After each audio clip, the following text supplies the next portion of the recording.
L'actualité ce matin, c'est aussi la fin de la visite d'Emmanuel Macron à Marseille. Le président est déjà reparti sur une promesse, celle de revenir régulièrement, histoire de vérifier si l'acte 2 du plan Marseille en grand avance selon ses vœux.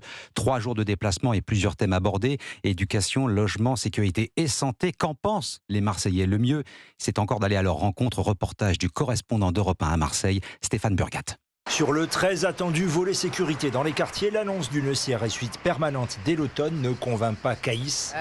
Du grand n'importe quoi. Dans tous les cas, le cannabis, monsieur, parce que c'est pour ça en vrai. Le cannabis, il va jamais s'arrêter à Marseille. Et même un jeune de 15 ans, il le fume maintenant. Et à l'inverse, la dotation doublée pour l'hôpital public répond à une urgence, selon Claude. C'est une catastrophe. La psychiatrie en particulier, ils n'ont pas les moyens au niveau du personnel, des infrastructures. Je trouve que c'est bien. Marseille en a besoin de toute façon. Mais beaucoup s'étonnent et s'interrogent après cette nouvelle série d'annonces. C'est le cas de Ryan. Il est fan du club de l'OM, mais je pense pas que ce soit parce qu'il aime Marseille qu'il est investi. Il y a les JO à Marseille aussi qui se préparent. Donc en vrai, l'un va avec l'autre un peu. C'est-à-dire qu'il allonge à Marseille parce qu'il y a les JO, donc il va avoir du tourisme en plus. Culture, éducation, beaucoup de promesses au final, trop même pour Fabienne. Je vais vous dire, on fait beaucoup de vent, on fait beaucoup de machin. Il y a trop d'annonces. De toute façon, il ne peut pas tenir tout. C'est bien d'avoir des objectifs, mais il faut y tenir. Cette retraitée qui se dit déçue et méfiante depuis les annonces faites à l'époque en 2013 pour la ville par Jean-Marc Ayrault.